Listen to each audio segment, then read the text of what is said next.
Jesse, welcome to the podcast. Good to see you. Jesse Lozano. Who is Jesse Lozano? First of all, I know you're the guy to me who comes in every morning, sits down, and is this gargoyle over his computer, like you're saying. Yeah. But how would you define yourself? What's your introduction when you meet people at networking events? Wow. I don't go to that many networking events. But how would I introduce myself? Usually, I'd say I've been building tech companies for 17 years. I built an automation business I sold in 2013, and then I started an ed tech company in 2014. I raised $30 million for that business, turned it into a pretty awesome global startup, and then I left that business to start Intellectible. And at Intellectible, we automate standard operating procedures of mostly enterprise companies, and we got a pretty great platform for doing that. So that's usually what I'd say. And then if I want people to like me, I mention my daughter, who's a wonderful 4-year-old awesome kid. You're just a super awesome guy to hang around. I think at the office, probably one of the top people at Capital Factory that I enjoy talking to. It's good. Just getting the feedback. I feel like you're always telling me something that I should be doing, which is fun. I mean, with you, it's easy, Well, that's a good thing, not a bad thing. I would hope. I know the YSS guys, the Your Startup Sucks guys. Okay, yeah. They're always coming up with jokes and quips all the time. And I wonder if they were originally like that or if that show has done that to them. Yeah, I lived in London for 15 years, and humor is different over there, and it's closer to that sort of Your Startup Sucks kind of humor, I suppose, where it's just a lot of banter, and when you're in that environment all the time, you get pretty sharp, and it's fun, but it's only fun if everybody does it, right? Yeah.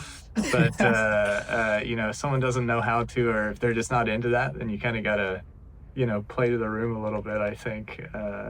But yeah. Did you grow up in London? So I born in South Africa, lived there for 6 years ish, and then came to Texas. I was in Texas until I was 13, and then moved over to the UK. Lived in Somerset down there, of all places, until I went to university in London, and then did a law degree in London, and then stayed there, and then came back to Texas. I started coming back, I guess, in 2016, but then moved here full time in 2018. So Hub was too good of a grocery store. HEB is too good of a grocery store to... It's Central Market, man. That's where it's at, dude. I mean, it's owned by HEB. I guess they're the same. They're the same thing, but yeah. HEB's all right, but Central Market is ridiculous. So when you left to that's a lot of traveling for young Jesse Lozano to be moving around. That was your parents doing that, I'm guessing. You didn't have much say. No, I was I was 13. I was like, exactly. I feel like going over to the UK and doing that. Did you get a UK accent in the UK? I don't think so. I mean, UK people think my accent is American, and American people think that because I say schedule, that my accent is potentially from the UK. Well, it's good to have a few words that show you're cultured. Yeah. And if it, I'm whatever is winning on the TV at the time. So it's Yeah. You can play, definitely. I definitely feel like when I go to a place that has an accent, I'll slowly take on the accent, and then when I leave, it just goes away. Just because I'll try and fit in a little bit. But if I'm talking to people from London, then or from the UK, then I definitely, there's definitely some UK stuff that comes out for sure. All right, so let's get a little bit into your history a little bit more, in terms of your childhood growing up, how you actually became an entrepreneur. Because a lot of traveling, maybe you're wanting to do something a little bit more adventurous than the standard job because of all that traveling. But I presume something maybe a little bit more real made you actually want to do something by yourself and become more of an independent value add to society than working at some regular company as an ant. So going to London, getting a law degree of all things, Yep. People, that's a full thing. I mean, people become Oh yeah, lawyers, I know. and Yeah. that's great. But you have Yeah. to put Yeah. like, when you get a law degree, you go into it and you're expecting to do law. Yeah. So what was the shift to Yeah. make you Yeah. be like, okay, law maybe isn't for me? Yeah. So, well, I mean, a few things, right? There wasn't a grand plan at all. So my parents are entrepreneurs, but uh, more you would call it like kind of mom and pop entrepreneur type people. And So I got exposure to that from a young age. Like they did a lot of various things, and so I saw them kind of wheeling and dealing and sort of doing talking to people, etc. So always been good at sales, I think. The second is, I've always been interested in money. So like when I was a kid, you want money to buy things, right? And so I got I started working when I think my first like actual job. I started working when I was 13, so I was cleaning dishes in a pub in the UK, and then sort of was a waiter in that pub and did that whole thing. So always trying to you know and like I went to boarding school in the UK. I would run that we get 1 hour a week of like free time, and as long as you were back in the boarding house by the curfew time, then they didn't question anything. So I would run like all the way to Tesco, which is kind of like HEB in the UK. It would take me like 15-20 minutes to run to Tesco, and then I'd buy all these like 11 pence noodles and like cheap chocolates and stuff like that, and then I'd huff it all the way back to boarding school. I keep that in a locked chest, like in my dorm, in my room. And I was like in the UK they call it tuck, right? So it's like tuck is sweets, I guess, over there. And so I was like the unofficial tuck shop of the boarding school, right? And I was just it was kind of a rich kid's school, and I was a scholarship kid there, and so I was just the only one that would bother doing that. So got into it at an early age. Had it in my head that I wanted to be a lawyer. I think when you're young, you just like pick something and you're like, yeah, that's what I'm going to be. And I think that's kind of crazy. I really wanted to be a lawyer. I went to a great law school, King's College London in the UK. You know, did some good stuff at that school, won some good competitions, got good grades and all that. But I think basically I kind of had it in the back of my mind. It was like not like a shameful thing to want to do like entrepreneurship, but like I had done all of I got great grades my whole life. I got into a great law school, and then it's like, well, obviously you got to do something with that, right? So it's like I'm going to be a lawyer. And then I was in a trusts class, which was like when I was getting kind of disillusioned with law school. And the teacher put this big picture of this guy on the screen, and he was like, one day, if you're really lucky, you'll get to work for a man like this. And everybody in the hall was like, yeah, they were like genuinely like excited about that idea. And I guess I was completely unexcited by that idea. I was like, no, like I want to be that guy. When I thought about being a lawyer, I thought like lawyers are like, world makers, right? They're important people that do important things. And I kind of imagined being a partner at a law firm, and then reality kind of hits, and you realize that actually it's not that lawyers aren't important. Everybody is important in their own roles in society, but like the real world shapers are the people who are using lawyers to get the obligatory stuff that they have to get done.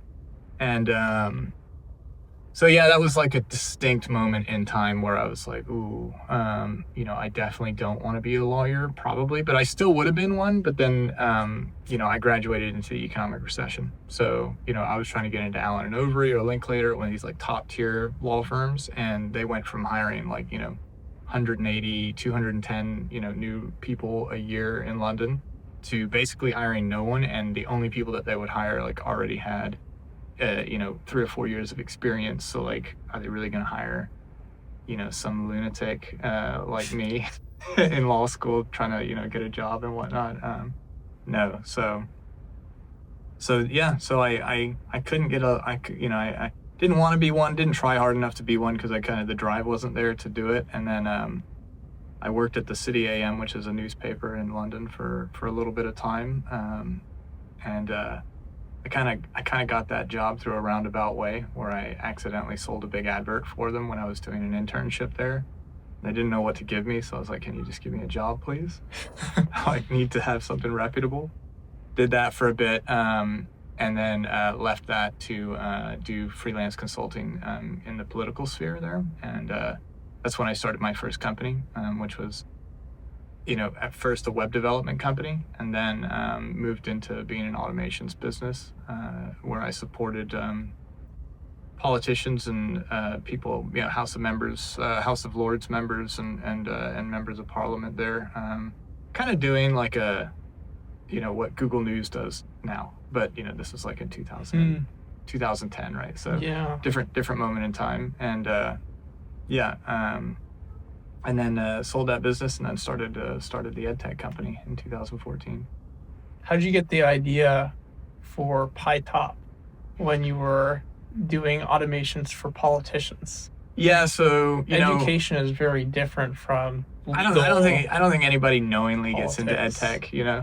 Like EdTech's a great place to build $1 billion company that's worth $100 million, and that was kind of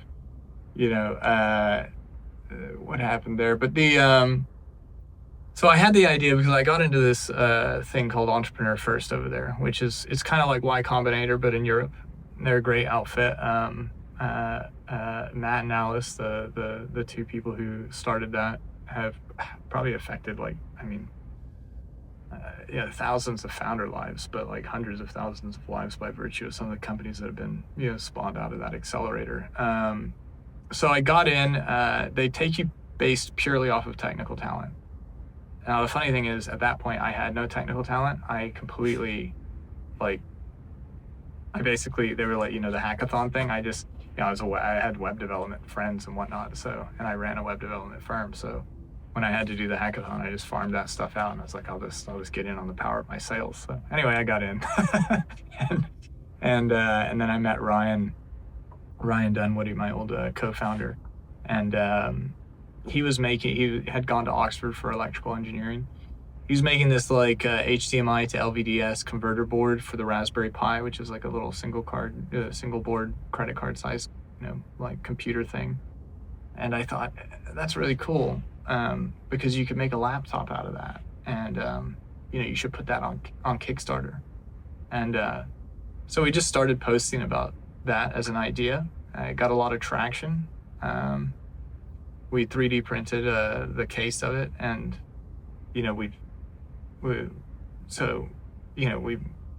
my co-founder went to the 3D printing store. They only had we had to buy 2 kilograms of filament. They only had 2 green ones, right? We'd been printing all these normal colored ones, white, gray, black, and he comes back with green, and I was like, what the dude? You're green? And he's like, it's the only, and I was like, if this looks good, I'll expletive. And anyway, it did. It looked great. We took a picture of that, put it online, and it blew up. It was this green 3D printed laptop that everybody got front page of Reddit, and all got sort of wildly out of control. So we put it on Indiegogo. Yeah, made about $400,000 and went out to China to go and manufacture it, and grew that business really quickly. Got to 10 million in annual revenue in under 3 years. Wow. The green's a good color for education. I think I've looked at the picture of this, and it looks like an educational machine. Yeah. If you had done a bland gray, it wouldn't have had the same effect. It was like everybody knew it for the green laptop, and I was total accident. It's fun how that works. Yeah. So when you went to China, were there the tariffs and everything back then? No. What was the environment going into them trying to manufacture something in a different country? Yeah, so we went to, so the way we thought we were going to manufacture it in Eastern Europe type thing. And then we went to a show with RS Components, and we got introduced to someone who's very like familiar with China. Um, and he convinced us to go over to China and just meet with manufacturers over there. So we thought, yeah, let's do it. And so we flew over. There were no tariffs. It's super friendly. Everybody. Especially back in like 2014, like it was an amazing place to make something, because you talk to people about manufacturing in the UK or in Europe, and it's like timelines are forever and all this kind of stuff, and it just all seems so difficult. You go to China and it's like, of course we can do that. We'll get it done tomorrow. Like you can just. So it's kind of like a hardware engineer's like total dream, Shenzhen. And yeah, so we got over there. We were meeting with suppliers.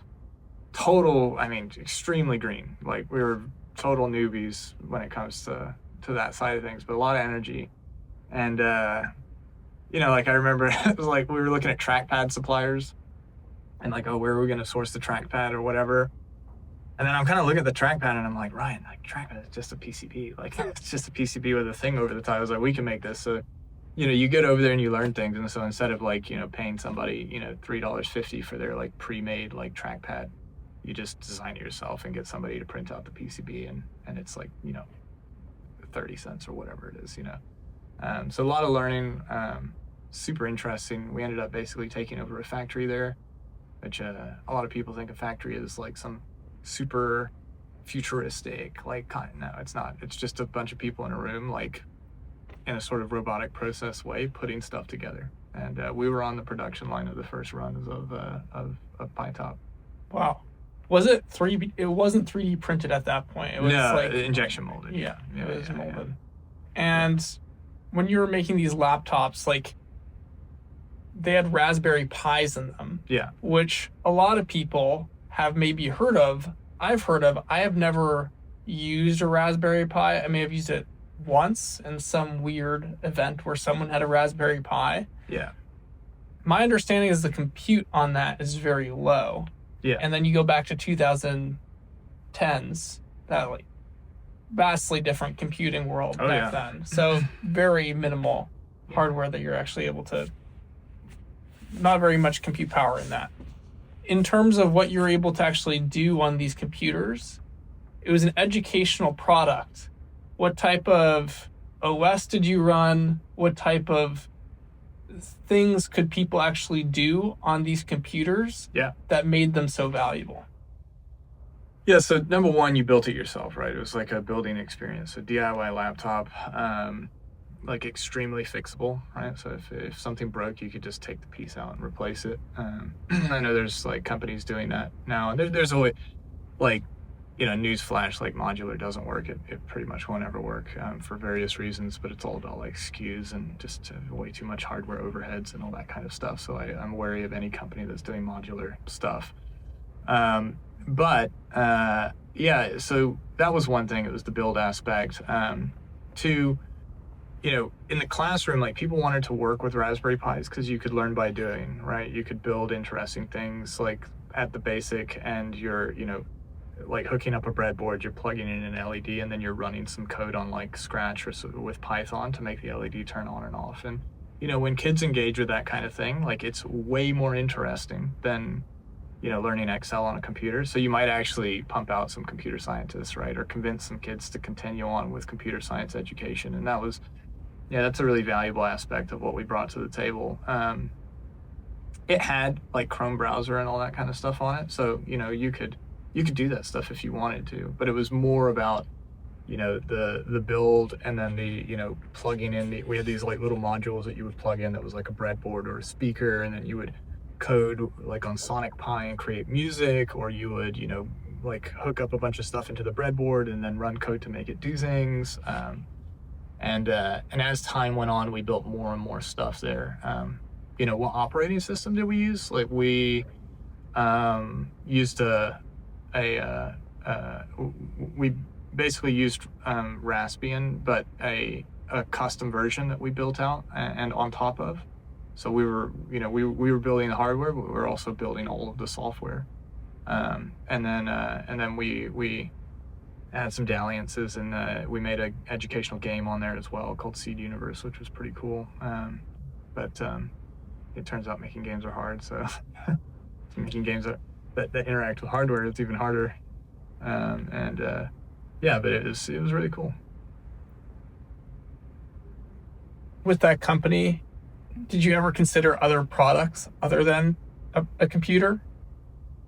So it morphed into what was the PyTop 4, which is like the culmination, probably the the best hardware that we ever made. And that was like it had like it kind of looked like a new version of a Walkman, and you snapped that into a screen.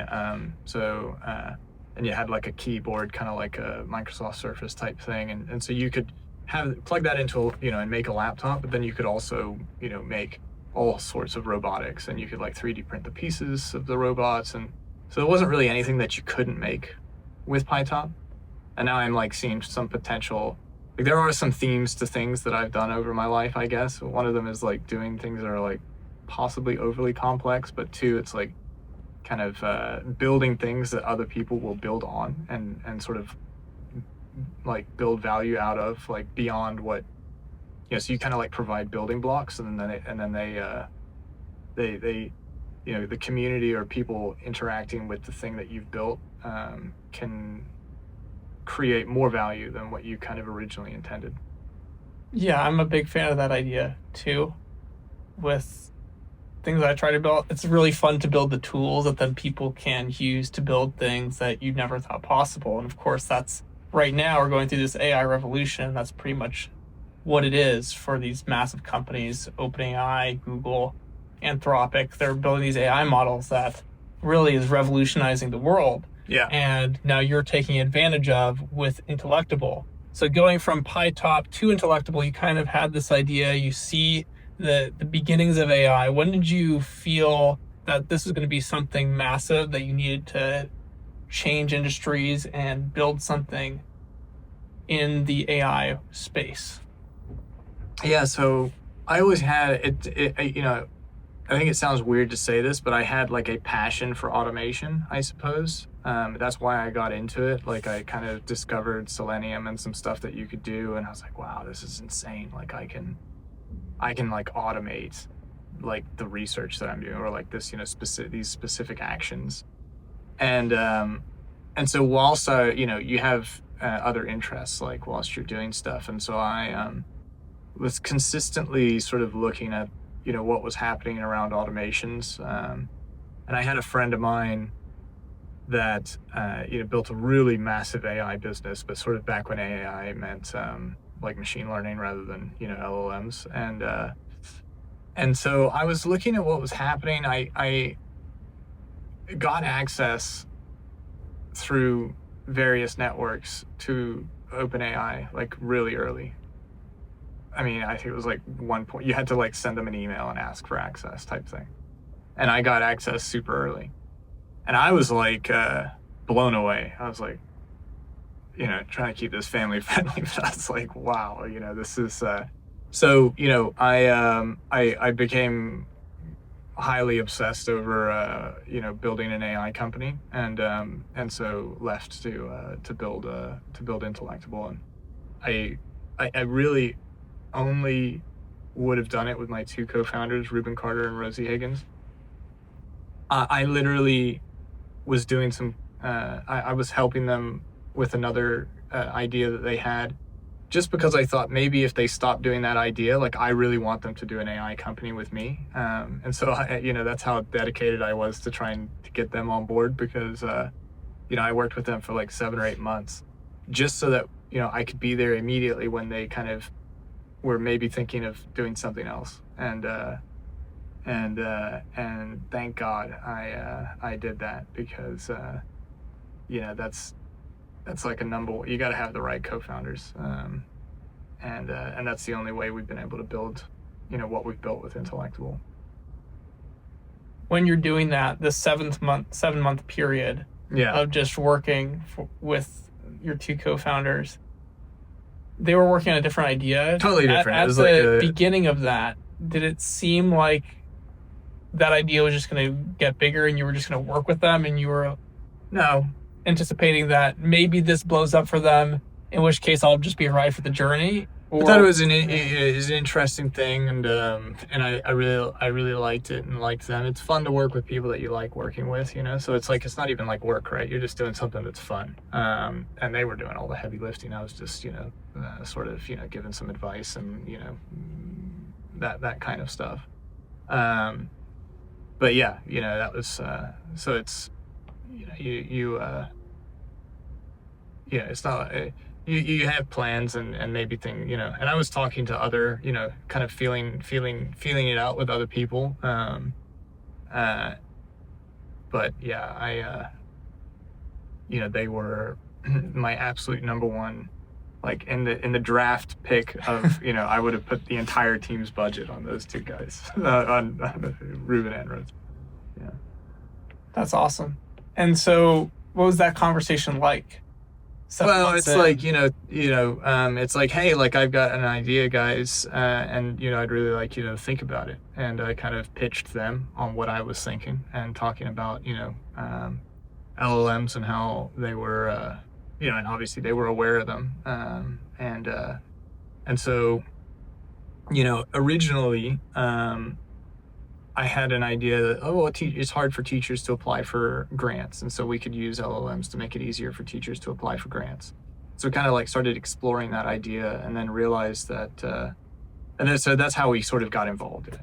But then, you know, we very quickly pivoted into enterprise-based automations for businesses that, you know, have serious, like high value automation requirements, because that's, you know, it's just it's a better place to build a bigger company. Yeah, but yeah, you know, it's, you're basically just trying to convince friends to work with you on something. And they're both so like mega talented that they could work anywhere that they want, like literally. But you know, I'm good at sales, so I conned them into working with me, you know. That's funny. What aspect of your personality / upbringing makes you good at sales? You know, so I'm not trying to sell. I'm just trying to make friends, and I sell things to my friends, and so I think that you know, it's like I can tell a good story. I also believe what I'm doing. It's easy to sell a product or something that you believe in, right? And that kind of like founder passion, I guess, like spills over in the conversations, you know. I remember when I was doing PyTop, you know, I went to like 24 schools. I literally drove, like I went to 24 schools to go and sell them PyTops, right? And I used to go there with a briefcase and it was like 3D printed handcuffed to my wrist because it was the only prototype that we had that worked. And I would go to these schools and like the accelerator that we were at, they were like, oh, so how many schools have you been in? I was like 24. And they're like, how many schools have bought? And I was like 24. And they thought I was lying. Like they didn't believe me. And it's like, I don't know, like it was a high touch point sales process. I'm going there to sell them 20 laptops, right? And they see a founder show up with a briefcase and all this, you know, and you talk to, you're so passionate about it. Like they're buying the product, but they're buying you too, right? They're like, they want to be part of that story and like help you, right? And if they have enough budget, then they're gonna pull the trigger on that kind of stuff. And so, you know, I think maybe early on you can get a lot of good like sales like that. It's not a scalable thing to do, but it is, you know, that's, you know, people are they're like buying a ticket to the ride, you know, and it's the same for initial customers. It's the same for investors as well. And talent. And everything. And talent, yeah. So when it comes to hiring, it's probably, for me, hiring and raising are the two most applicable pieces to my journey right now. When it comes to building products, I'm very competent in that. When it comes to vision, I've been working like on sales, on how to pitch people for the past year. Yeah. With my friend who's a very great salesman.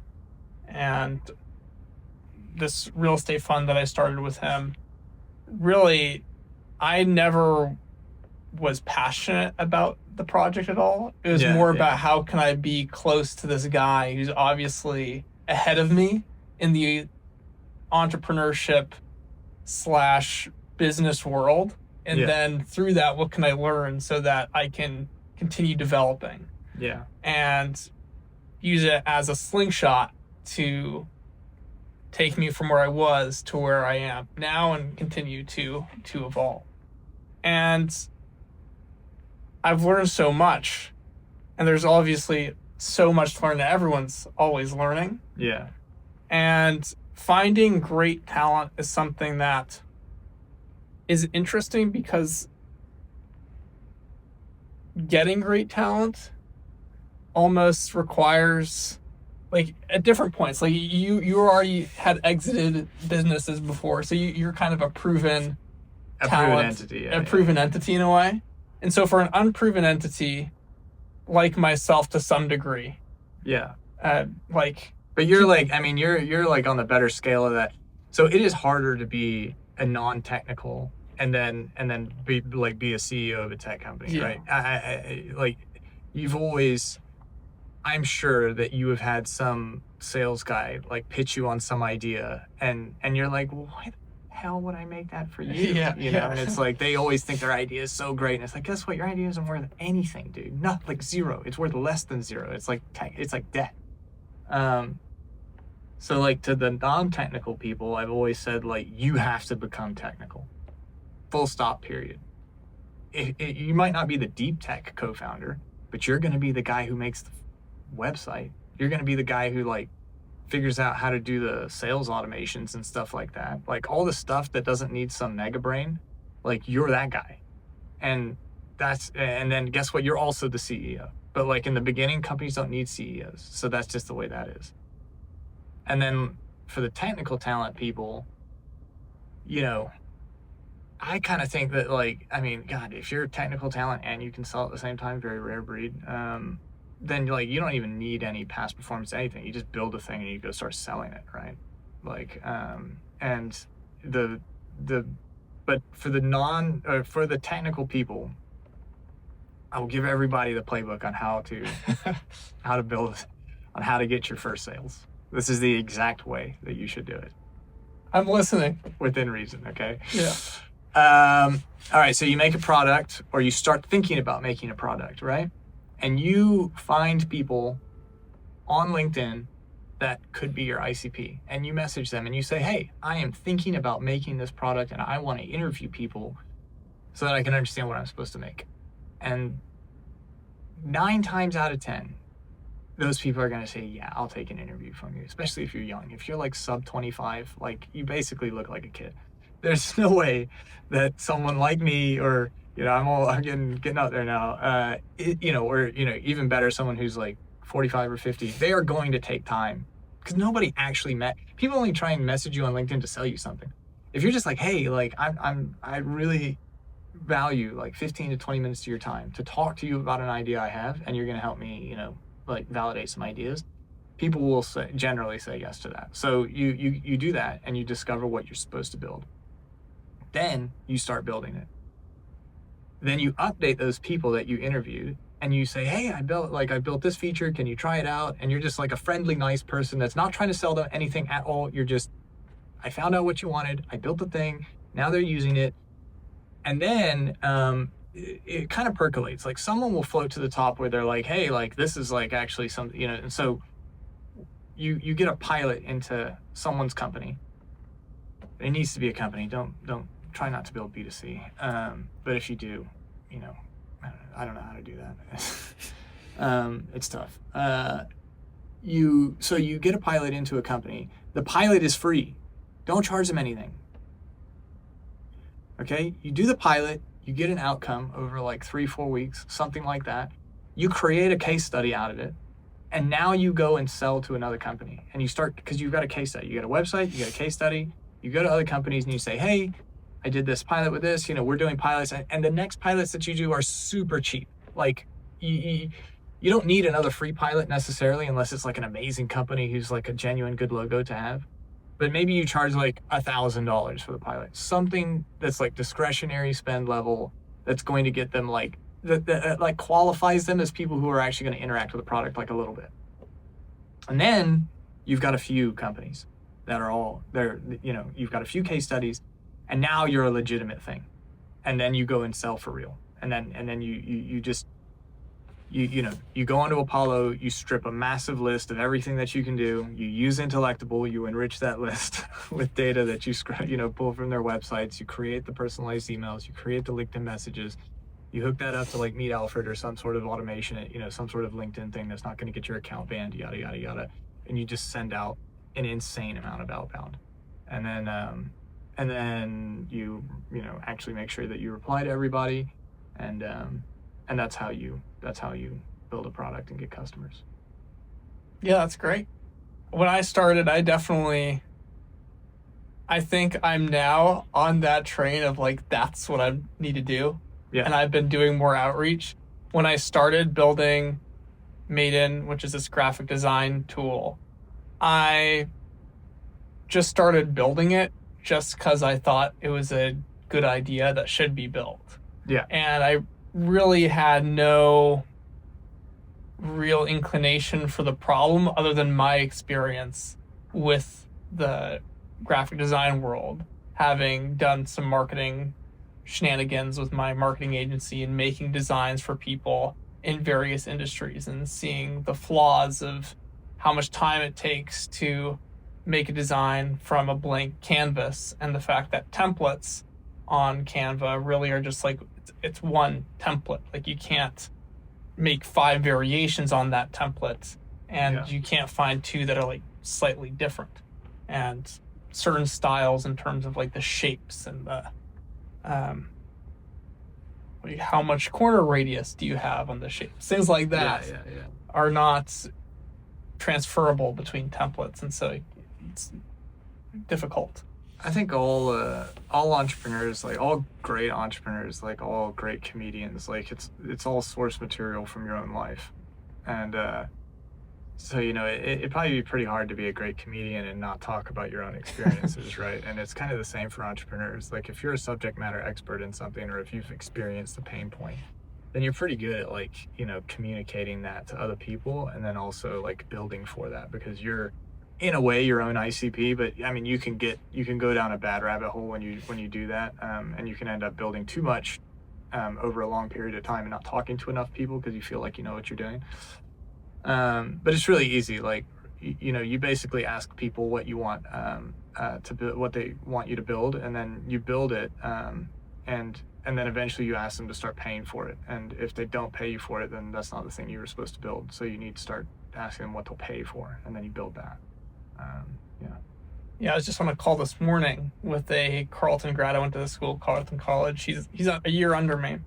And he was saying that for my outreaches to get these interviews, I don't even talk about the product really. I just say, I'm interested in this particular space, this problem space, and I want to hear your pain points of things that you might have. Yeah. Something that he said that was particularly interesting to me is that he said that the people might already be satisfied, and so then maybe there's nothing really there to make a product for them. But if people are satisfied, to me, that just means that, like, if it's still bad, like if the current solution is bad and people are satisfied, they're just not aware of how much more satisfied they could be. So I'd be curious to your thoughts on that, because like before you had the iPhone, many people were satisfied with the flip phone. They were like, "This is great. This is amazing." I get where you're going with that, and I think that there are always exceptions to the rule, and I think things like the iPhone are basically like they're like category defining, like holy shit, they just made that, right? Things, and but a lot of it's basically easier to build something when the problem is like a hair on fire problem, because what happens is people are willing to accept an inferior product to solve the hair on fire problem. So it's not like it has to be perfect. Whereas if people are satisfied with something, basically the thing that you show them to make them change has to be like so sublime that they're like absolutely must change, right? So from flip phone to iPhone, like obvious, right? There's Yeah. no way you're not going, iPhone way. Like, I remember when that came out, I was like, I mean, like, people were excited about the Sony Ericsson Cybershot, and then like iPhone comes out, and it's like, well, all of a sudden, every other phone on the planet just became irrelevant, like, literally. But and that kind of for Intellectible, when we started, like the problems that we solve were so pronounced. It's like expensive human beings doing expensive service-based human being stuff that you can now automate with a combination of, database, unstructured to structured sort of data pipelines, large language models, RAG pipelines, et cetera, and then, UX. When you build something that solves a problem or streamlines something that costs like $10,000 or $20,000 to do, and then you can shave 60 to 70% off of the time to deliver that $20,000 service, you're delivering like $12,000 to $14,000 of value, right? So you're increasing margins so excessively that one, it's a hair on fire problem. It's expensive because it's a hair on fire problem, and then you can build a great product around that. And then you can kind of pressure everybody else in the market to use your product, because how are you going to compete against that other company that just shaved 60% off the time to do that thing that they were doing? The answer is you're not going to compete with them unless you use the same platform. And that's why you should use Intellectible. Yeah. My biggest concern is definitely just once I build the thing that I'm building right now, my biggest concern is will people pay for something like this? Yeah. And I'm doing more outreach to try and get that validation. Yeah. And the reason why it's so important to not say the actual idea is because this is something that I just learned today from this call earlier. It's just so good, because when people hear the idea, it's a good idea. So they'll be, this is great. But that's different from, will you actually pay for it? Because people always want to. They always, nobody wants to say like hard truths or anything like that. Yeah. Anyone you ever do a feedback session with, like, you have to premise the feedback session with like, I have no ego. I don't care. You need to tell me the truth, please. Otherwise, like, I'm gonna waste my time, and I don't want to waste my time. And I'm like, in a friendly way, right? Obviously, say all these things. And that's like part of what we do with, when we build automations for businesses, we do feedback sessions, right? And we have like, an intense month one where we're meeting every week. And I always tell them, it rolled off the tongue because I always say that we have no ego. It's great if you love it, but the thing I care about is the stuff that you don't like. And people don't want to tell you the stuff that they don't like, but I want to hear it. I need to know it, because that's the only way that I make a great product. So like, tell me the thing that you don't like about it. And especially in America, like, you really got to drag that out of people because people are so polite here. is that different in other countries? I mean, Like other countries, people are more direct. They can be more direct. Yeah, for sure. When Intellectible grows and it keeps growing, what's your goal? Do you, like, obviously, I think it's weird. I talk to some founders and they feel like they're just trying to make the quick dollar and get out fast. It's like, are you building to sell? Are you building to make something great? Yeah. Where do you view, like, I think the right answer is always to build something great. So, well, not necessarily. But like, yes, but also not necessarily. Like, so, and I say that because I used to think I know what I used to think I know what you should do, right? This is what makes a great startup. But now, being in startup land for so long, I've seen every approach work. I've seen money-hungry people fail. I've seen money-hungry people succeed. I've seen passionate people fail. I've seen passionate people succeed. I've seen total luck happen, complete and total luck happen. And I've seen people try really hard and not get lucky for 10 years, right? And so for me, like, why am I building Intellectible? Because I really like automations. I really love the people that I work with. Every person on the Intellectible team's like a great person, and it's great to, you gotta really like the co-founders that you're working with. I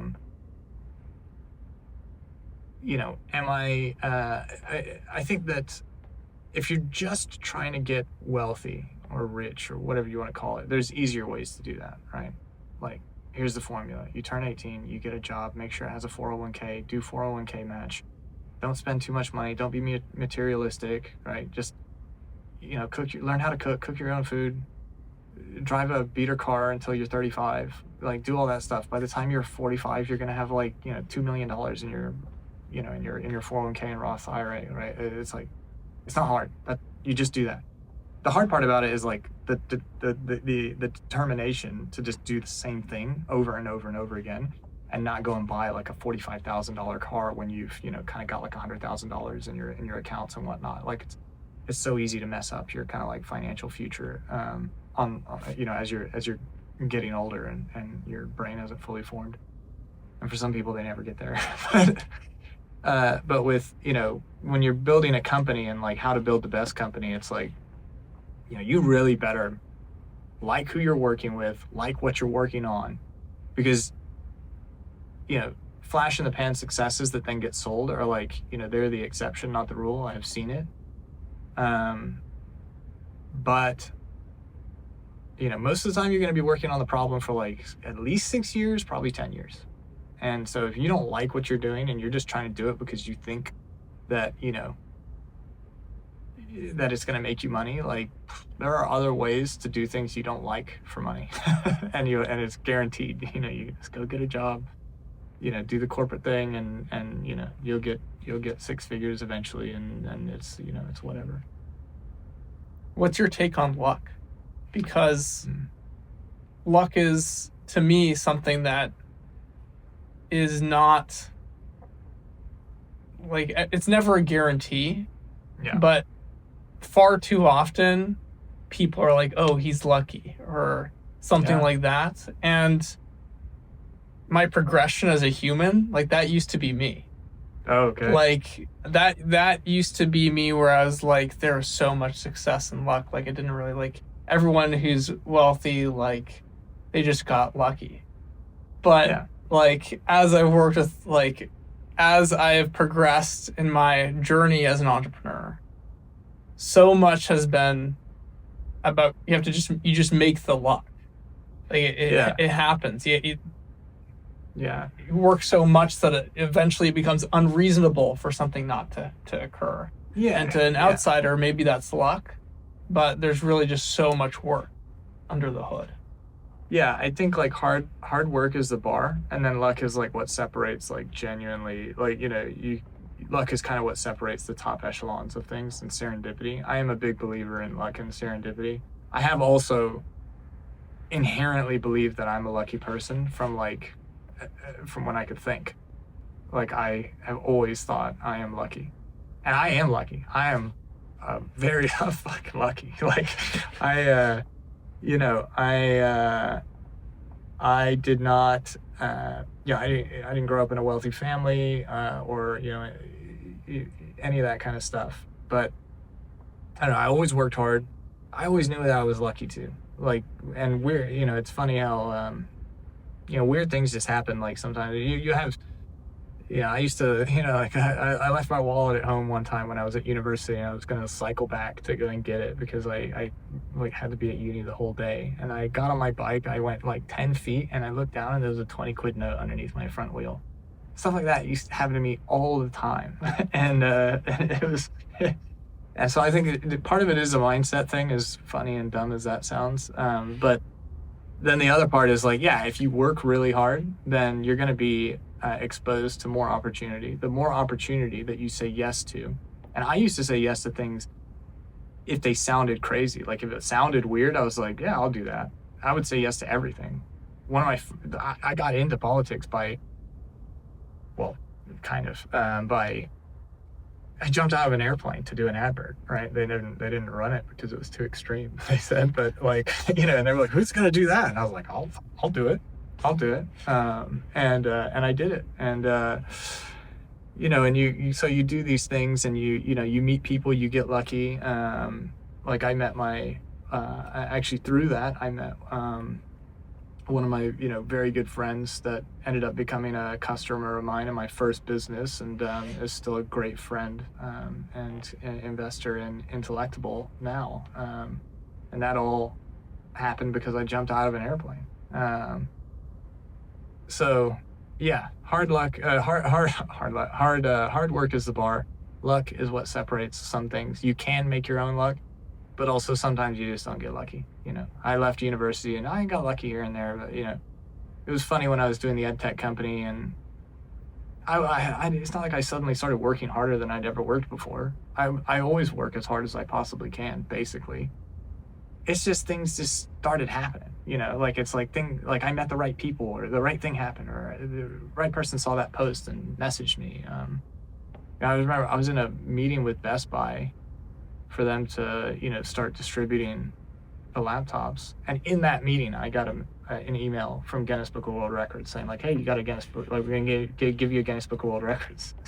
And you ever want to sell something, get a Guinness Book of World Records in the meetings and show them the email. And so of course they became a distributor and all this kind of stuff, right? So there's weird stuff that happens like that. And with Intellectible, I've met people here in Capital Factory at sort of interesting times, and sort of talk to the right person. But I'm always around. I'm always doing work, and happy to talk to everybody and that kind of stuff. So there's ways to manufacture your own luck, but also sometimes some people are just lucky, man. Very good. Yeah. I like to think of myself as a blessed person. Yeah. There's so many instances in my life where it's just, I guess it's luck, but I view it as just like a blessing. Yeah. Like just a gratefulness of the things that have happened, but it does feel like things just have played out nicely for me. Yeah. And when things need to happen, they do. Yeah. Oh, I'm always jealous of like young, well-adjusted people, that didn't graduate into an economic recession. Yeah. So good. Yeah, but some great companies have been made. That part of it made it you who you are. So yeah. That's why I always tell you. I don't like that I have to work so hard. Yeah. I like working. But so it can feel like a lot sometimes. But that's just the way it is. So it's like, it's that's what I used to tell people. It reminds me that, it's like when you're like super stressed, and like this is what I used to, a lifetime ago, used to tell work colleagues, if it was really hard and everybody is super stressed and all that kind of stuff, I'd be like, don't you just feel so lucky that you are exposed to this like extreme challenge, right? And it gets to shape you, and like you're gonna be better because of it, And so that's if you're going through a really shitty time and it's hard, if you take it and know that like one day it's not going to be so hard and it's not going to be so shitty, but you're still going to have lived through that experience, you basically, it's actually very lucky. So challenge is lucky, and but at the same time, I'm not going to go and make another hardware company ever again, because I came up with a lot of coping strategies doing that kind of stuff. So what are you excited about right now when it comes to Intellectible and what you guys are rolling out? Because you just had a post a bit ago, you released a new version of Intellectible, and I've been posting more on LinkedIn. Yeah, I've been well, we're getting to a point where the platform is feature complete. We've got great case studies. We have a lot of paying customers, and we've been working with serious companies, like companies that have tens of thousands of employees, or have been around for 75 years type thing. Just launched MakerBot's new AI learning management system built on our platform. But the thing that, I mean, personally, that I get super excited about, like, I'm about to be able to create the thing I always wanted to create, right? So when I was automating research, because I used to do research in Parliament and that kind of stuff, and that was kind of the first business that I did. I just love the idea of basically like creating a completely digital version of my own thought processes, right? And with Intellectible now, I can I can have Intellectible read every single one of my emails.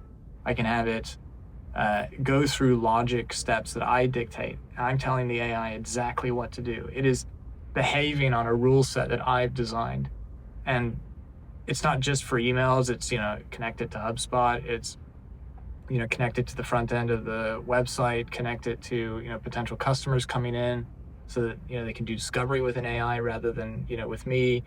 It's about automating all of my processes, even investor outreach, or updating my investors about how things are going.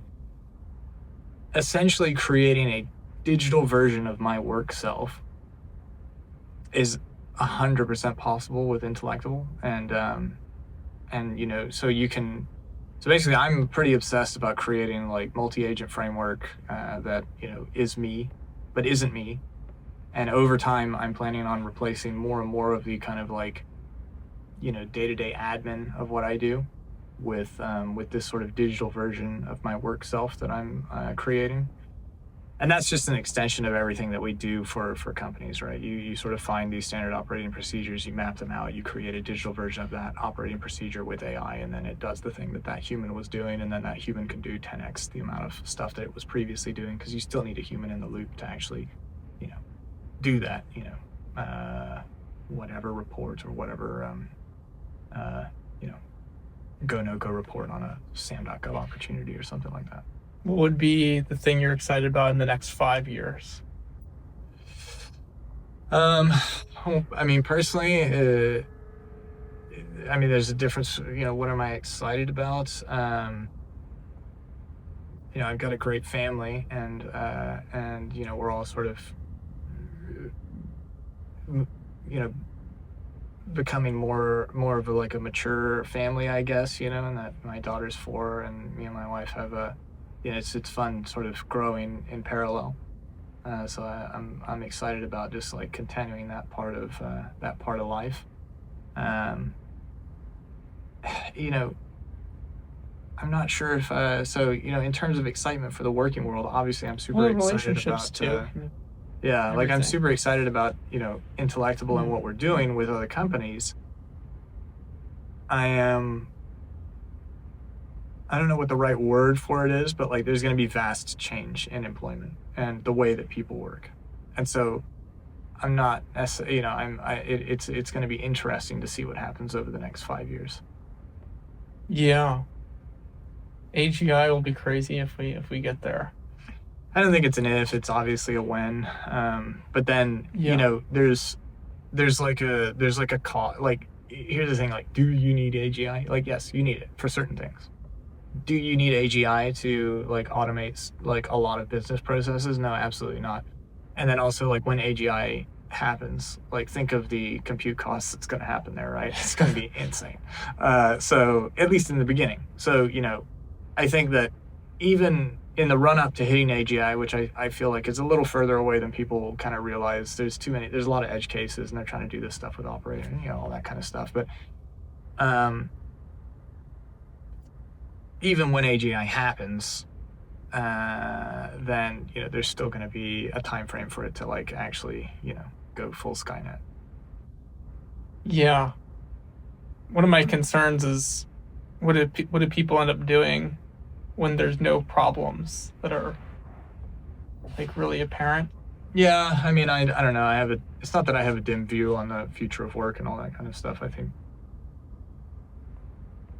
I do think a lot of human stuff can be replaced, though. It's going to be interesting how we solve that problem as a planet.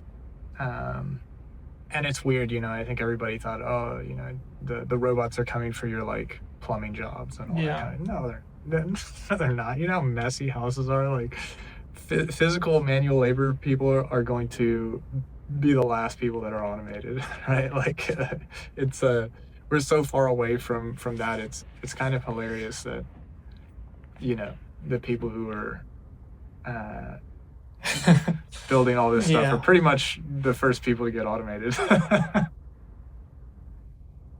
Yeah. The way that I've been viewing it is that, or the way I've been just viewing the economy lately and just how money operates is it's all just attention and where are we spending attention, and platforms like a Netflix, but like a chat GPT that you pay for, it's the revenue is not necessarily in the subscription. The revenue is that the amount of attention I'm going to be giving the platform when I unlock it. And like the cost of unlocking it is this $20. So it's $20 plus my attention, but the real values in the attention that I think it's worth some form of currency to be able to put my attention. Yeah, yeah. It's like basically winning people's hearts and minds and habits, you know, and they're paying a lot of money for that at the moment. Obviously, you know, if people had to pay for the true cost of ChatGPT, you know, they would not have nearly as many users as they currently do, right? And there would be not that many people that would pay, you know, $1,000 a month for ChatGPT. Um, like, they might, but you know, I definitely don't pay for the pro version. Like $200 a month almost seems too much for a chatbot these days. Um, but uh, but yeah, attention and just, you know, being the next Google, or, you know, Oracle, or something like that. There's, you know, people are placing big bets on big stuff, and you know. And it's, you know, it's big institutional money doing that. It's not like it's Sam Altman doing that, right? He's started. No outcome's a bad outcome for him at this point. What would be your advice for people just leaving school, like college, but just generally young folk? Yeah. There's so much that can be said, of course, but maybe speaking to your younger self from where you are now. And it's not necessarily like you, who you were in the past, became you in the present. And that has been a good trajectory. Yeah. But I think of it more as the concerns that you of the past had, and what would you tell them to, I don't say stop the worry, but advice as a mentor. Yeah. Yeah. So I'll preface this by saying, like, first, and I mean this, like, and I've said it to a lot of my friends before, like, I've had a lot of challenges. Like, I've gone through a lot of, you know, you just like work crazy hard, crazy stuff happens to you, you know, when you're raising a lot of money or doing stuff in life. Like, yeah, it's like the level of stress is pretty, you know, insane. Despite all that, I would do everything exactly the same. I would live all the hardships all over again, just to be me right now and where I'm at. I really like that. So, wouldn't change a thing, even the bad stuff. If I was going, and so I wouldn't give myself any other, you know, any alternative advice. Because I would be too afraid of changing the timeline. But if I was to give a young person advice, yeah, who you know, who's wanting to get a good outcome, so there's a few things. One, I remember I used to go to law firms. I wanted to be an Allen and Overy lawyer, like, more than anything. So bad. I was like, I have an obsessive personality. Surprise, surprise. And I obsessed over it, and, you know, I would talk to people in these at Allen and Overy, or at these big law firms, Baker McKenzie as well. Like, what an awesome law firm in London. Amazing offices, amazing people at that law firm. Like, super cool. Oric as well. Like, and you'd be like, how did you get in to, you know, how'd you get this great job at this great place, right? And their answers used to, like, infuriate me because I tried so hard, full try hard mode, right? And they were like, oh, well, like I did this and I did that. And then I took a gap year, or like I went, traveling for a year and da da da da da. And then, I did the degree, and then I got in, like I didn't, I didn't imagine that I would get in, that I would do this. I hated that because I was like, what the hell? Like you mean I can't just like try super hard and get in? And I kind of realized that now that I look back at that, the reason that people like that get into these places is that like primarily people want to work with friends, and they want to work with people that they want to be friends with. And I was a lunatic. And so, like you're young, you're trying super hard, and you're like so focused on getting that thing, right? That people don't want to work with you. They're like, holy shit, like who's this crazy person that's like insanely driven to do this, right? And in some professions, like they like that, right? So maybe you just have to like lean into the profession that sort of likes that kind of thing, or whatever. But certainly I feel like maybe they didn't like that in the law profession or whatnot. So one, it's sort of like do interesting things and have interesting things to talk about, and if you want something, like go and get it and try and do it, but also like understand that other people want to work with people that they want to work with. It sounds obvious, but like it sounds obvious because it is obvious. But if you're like ultra driven, people don't necessarily it's just kind of the it's a funny thing. It's probably relevant in the dating world too, but so that's that's a primary thing, and then the other is just like genuinely, if I was giving advice to like my little cousin, he's like 17 now, don't be materialistic. Like you can get material things, that's not a big deal. Often people that have the most materialistic things have like the least amount of actual money. They rent it or whatever, and like Instagram and TikTok and all that, it's all a lie basically, and it's like so surface deep, it's ridiculous. So don't chase that kind of stuff. It's easy to get wrapped up in like wanting things or whatever. Just don't be materialistic. It doesn't matter. Try and get a 401k as early as possible, and like live within your means, and put a lot of money in at an early age, because that when you're 37 like me, or 40 or 50, like that really reaps rewards and whatnot. And then you are partly a product of the people that you hang around with. So if you hang around, it's not that people are necessarily good quality or bad quality, but like basically if you hang around the type of people that you want to be, then you're more likely to be that person. And it doesn't mean to be like, again, I guess go back to my first rule of great people want to they want to work with great people, right? So if you want to be a great person, be a great person and hang around great people, whatever you think that means. And be friendly to people and be nice. So that's, anything else I would do. Travel as well, do some travel. Don't take your early 20s too seriously. And go and party too, so you don't feel like you missed out when you're older. Well, thanks so much, Jesse. Really appreciate you coming on the podcast today. Yeah, man. It was great being on here. It was a fun chat.